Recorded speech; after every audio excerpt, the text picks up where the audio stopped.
So Tehran is today one of the largest megapolis in the world, with some 10 to 20 million population, depending on the hour of the day. We also historically, when we think of Tehran, we all think of a major revolution. The largest revolution of the late 20th century, of course, happened in Tehran. And from the very beginning, Tehran had a history of protest. From the very beginning, Tehran and those who lived in Tehran had a sense of revolting and creating problems. The history of Tehran goes back to the Zoroastrian book of the Avesta, and it's known as the Raga, which matches contemporary Ray, just a little bit south of Tehran. And it was in 643 when there was an Arab invasion, and the inhabitants of Ray left the city and moved northwards and then established what is today Tehran.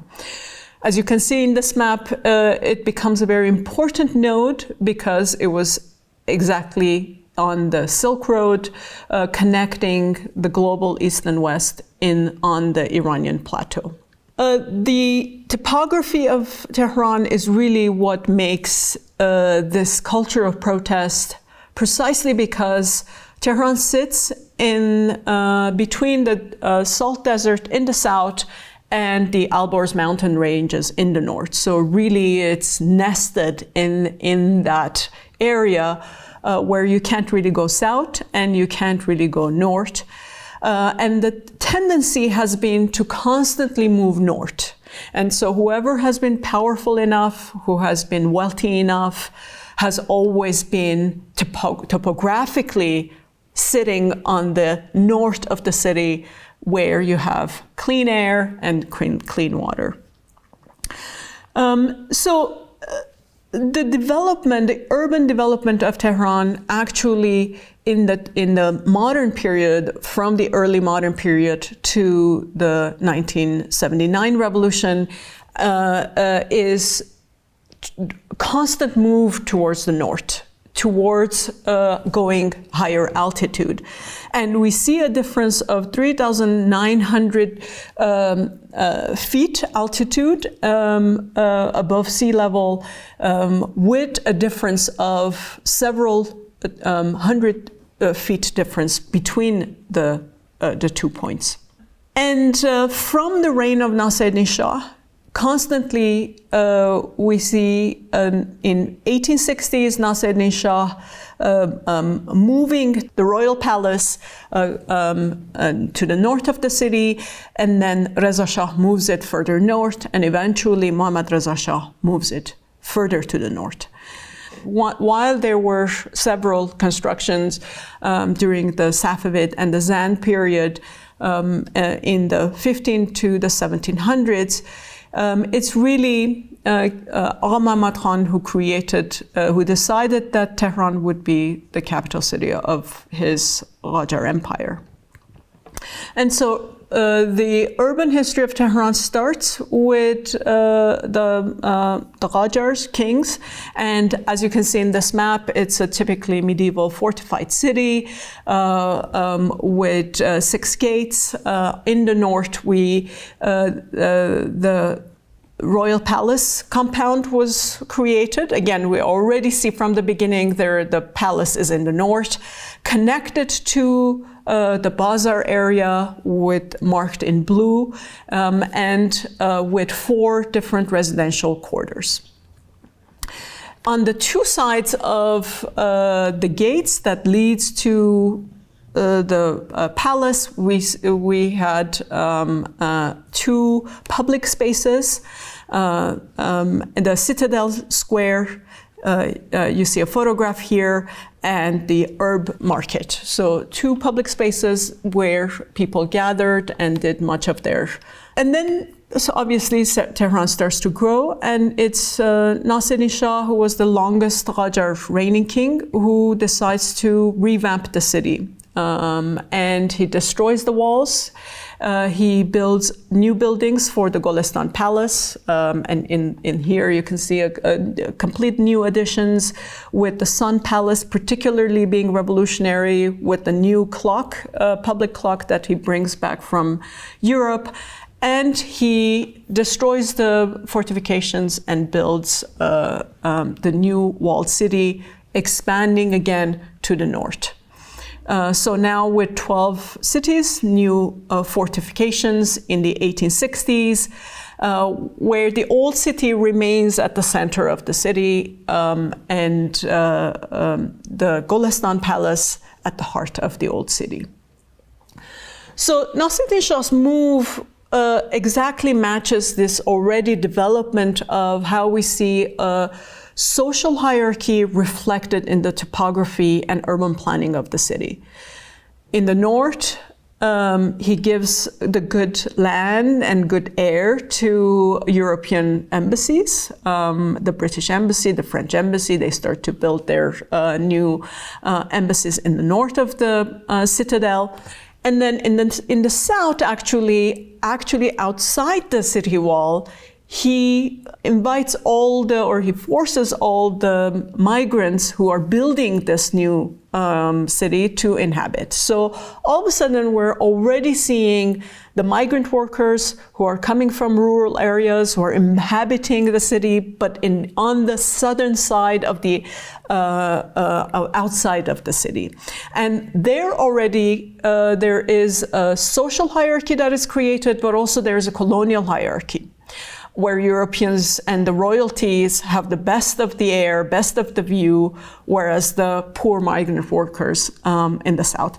And in this map, a comparison between Nasruddin Shah's city, enlarged city, and the early modern fortified city, constantly moving to the north. And the architecture of the city reflects this kind of westernization of the city with new squares, even the public squares, the herb market and the citadel squares now are moving north and becoming even grander with European pools and circulation area.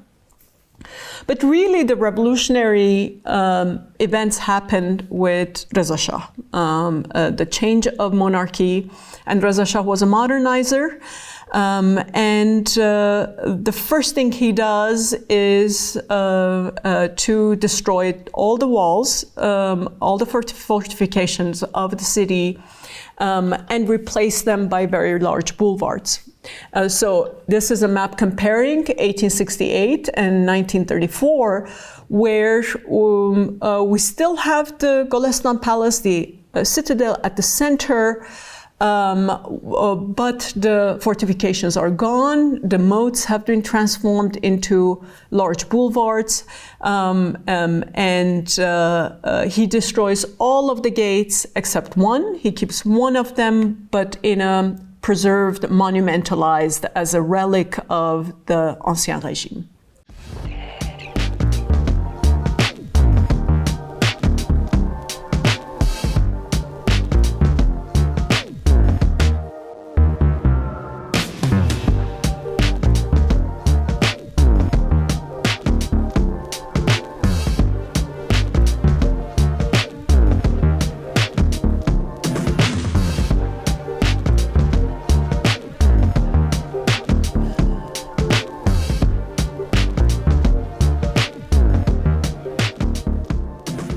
So Reza Shah's capital city in the 1920s and early 30s is really characterized by destruction, which is something very similar done by Mussolini, for example. This kind of destroying the existing, the Ancien Régime, in order to build the utopian future. And actually 2/3 of the old city was destroyed. Large boulevards and open squares were added to the city, roundabouts, straight avenues, and these are some of the circulations that were added. At the heart of the city, Reza Shah is not only building the modern infrastructure, the new justice ministry, the new national bank, but also he's building the buildings where these are going to be housed. And all of these in the early 30s are in the Persian revival style that he preferred because he's claiming legitimacy from the Achaemenids. So he's connecting his modernization projects to pre-Islamic Iran, and the architecture of this period reflected that. So the new post office, the new bank, national bank, the new archaeological museum, so that all the archaeological digs wouldn't go to Paris and London. It would actually be housed in Tehran. And he even does some preservation of what the Qajars had destroyed. But he destroys some of the very impressive Qajar buildings. For example, the Royal Theatre, which was a pretty large building built by Nasser-Eddin Shah in 1867, is completely leveled to the ground. It was designed after the Paris Opera House. And by the 30s, it's completely gone. There's no trace of it. And many people, either visitors to Tehran, European visitors, like Rosita Forbes, complained about how everything starts to look very Hollywood-esque. Today, we would say it looks like Disneyland. Or even sort of conservative clerics who were very much against Reza Shah's reforms, complain about how he is destroying the existing urban fabric. And even European architects, for example, Ernest Hertzfeld, claimed that this is an attempt of destroying the old and replacing with really nothing. But by 1941, when Reza Shah was exiled by the Allies, Tehran had completely transformed morphologically. Now it was a modern city where some of the reasons for its reform were both military. Just like Paris, Haussmann's Paris, he wanted to have military, easy access into the heart of the city, just in case people revolted. But it also, the destruction of the fortifications and the gates meant that places where the Qajar state controlled the transport of the goods and services, controlled these or taxed people, would be eliminated. Taxing would be done not in terms of actual physical barriers, but in other modern forms. And also, some of these urban reforms were meant to homogenize the population. And these reforms were happening at the same time that other reforms, like the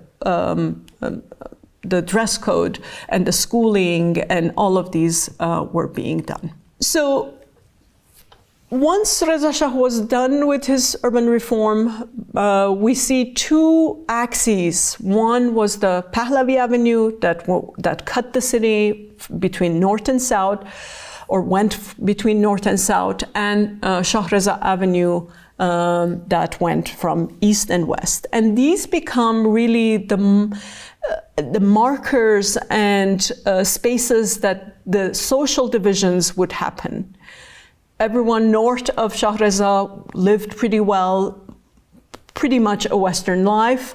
And the conservatives, the clerics, and the merchants remained in the south. So many of the people who the modern middle class decided to move north, whereas the clerics and the bazaar people remained in the south, reinforcing this reflection of how the urban pattern speak about social hierarchy.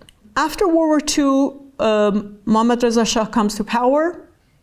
He pretty much continues to follow his father's policies about westernization, modernization, particular emphasis on infrastructure. And we see this kind of constant exasperation of the tension between North and the South, the tension between the Western educated, well-to-do Pahlavi elite and those who are still living in the south of the city. And he exasperates this social hierarchy, but actually moving the royal palace to the north of the city. So he builds Saddabad and Niavaran palaces in the very north of the city, and he moves the palace to the north. This meant that the social elite also followed through. They started to build their villas in the north in pretty modern architectural language. So on this map, we are seeing these social tensions impacting the politics of the country in the 50s and 60s. And it's during this time where there was an official policy. Actually, urban planners and were brought in from US and Europe to think about how the city could expand east and west and break this notion of a social hierarchy that matches the topography of the city. And so in the east, Tehran Pars, and in the west, the airport area and towards Karaj become are planned so that the city would expand east and west. And for this, water was needed, and a very impressive dam was built so that water would be channeled towards the east and south, east and west of the city for this kind of expansion. And to continue Reza Shah's language, the modern architectural language, we are seeing these very large boulevards now expanding not north and west, but east and south. And you're seeing an example here. In the west of the city, number of major residential buildings were planned, mostly for the Pahlavi bureaucracy, sort of the bureaucratic, the office workers, the ministry workers. And this is also where the airport was. So here in the west of the city, and you can see this, the largest public square was built, and it was called Shahiyad Aryameh Monument, which housed the 2,500-year anniversary of the Persian Empire that Muhammad Reza Shah really celebrated, invited everyone who was famous at the time, first to Persepolis, and then reopened the celebrations at the foot of this monument. Of course, this monument, when you look at it, you can almost immediately tell that it's a gate, but it's a very sort of modern, even postmodern gate. It doesn't open, it doesn't close, it doesn't control anything. It's not even part of the circulation. Cars go around it, but it's a metaphorical gate. The Shah often talked about how Iranian society under his reign is at the verge of the great civilization. We are about to step into this great civilization, and this was that imaginary gate. Benedict Anderson's Imagining Communities, where we could actually imagine ourselves at a different stage of evolution. So if his father, for example, this gate had destroyed, or if we go back to Agha Muhammad Khan, who built the fortifications with 6 gates, Nasruddin Shah came and destroyed those and built 12 more gates. Reza Shah came and destroyed all the gates as a form of progress and modernity.